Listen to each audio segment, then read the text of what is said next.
the self-aware machine we're talking about here is not the machine in a sci-fi movie. It is real, and it is happening in the manufacturing world. We're here today at the MC2 conference in Chicago, and our guest is Dr. Linxia Liao. Dr. Liao is a member of the research staff at the System Services Laboratory at PARC, the Palo Alto Research Center. And Dr. Liao, we just heard your comments to the general session. Thank you very much for that. Thank you. And they were centering on self-aware machines, which a term that I had not heard before. And in your definition, what is a self-aware machine? Okay, when you first time you hear about self-aware machine, maybe that some machine can do a lot of intelligent things, like in the sci-fi movie. But here we are at the MC2 conference here, so we are talking about self-aware machine tools in the manufacturing plant.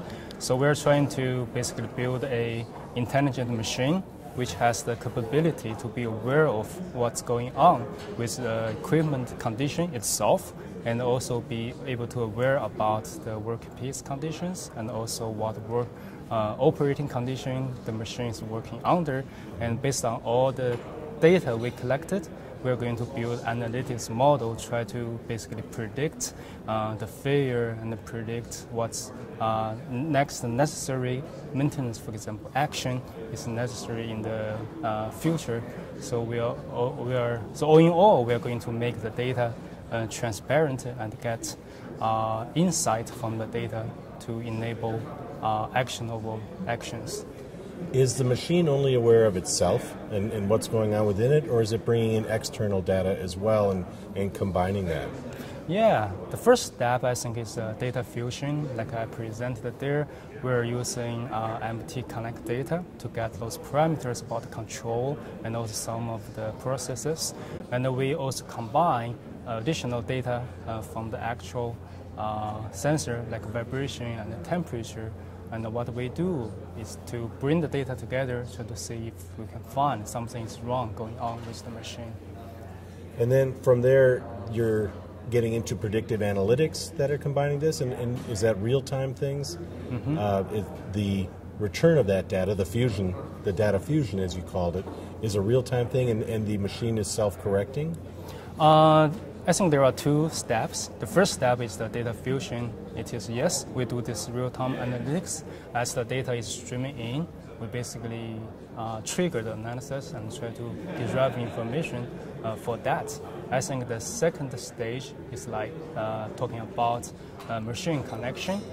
What I presented today, we don't have an example for machine connected, but this is a general trend, especially under this big trend about Industry 4.0 led by Germany. So it's all about connected machine, and that actually is consistent with our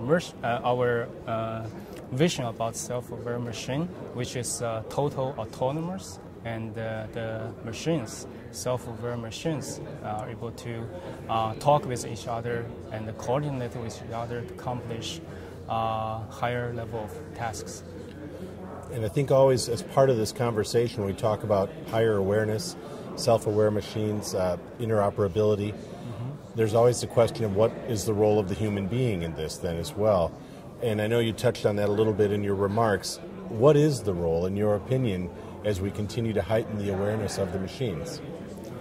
Human actually is very important because a lot of the expertise and the knowledge about the system and how they should operate is actually in the human brain.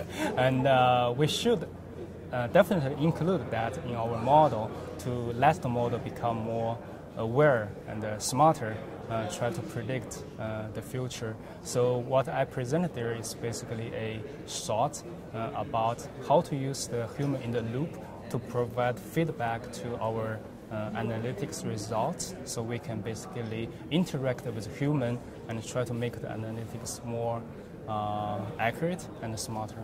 And is that data fusion incorporating those actions which are human, whether it's an override or a stop or mm-hmm. something like that? Is this all being fused mm-hmm. together in your reports? Exactly. So the override, basically, you can consider them as human behavior, and also we are thinking of humans should provide feedback to the analytical result. So that's basically is human knowledge that we can incorporate into the analysis. Well, we're hearing so much about 4.0 or the Internet of Machine Things, IOMT. Yes. What do you identify as some of the clear challenges in the next 12, 24, or 36 months as you work towards a more self-aware machine? So basically, I think the first step is really to get the useful information out of all the data that we fuse together. So we should be able to tell exactly and predict very accurately what's going to happen to the machine. That can enable us to do the second step. Actually, is the generation of the recommendation. For example, we can provide recommendation for the maintenance group, how to, when, and how to do the maintenance in the next, for example, 2 weeks to avoid downtime. And also we can get the machine condition analytics. We can inform the operator how to reconfigure and how to adjust your machine to perform better and get to maintain the high performance of the cutting and the part generation. Well, it's all been terrific information. We really appreciate you being here with us at the MC2 conference this year, and we hope that you'll join us again next year and update us on your progress. Definitely. Dr. Liao, thank you for being with us. Thank you. From the MC2 conference in Chicago, I'm Bill Herman for IMTS TV.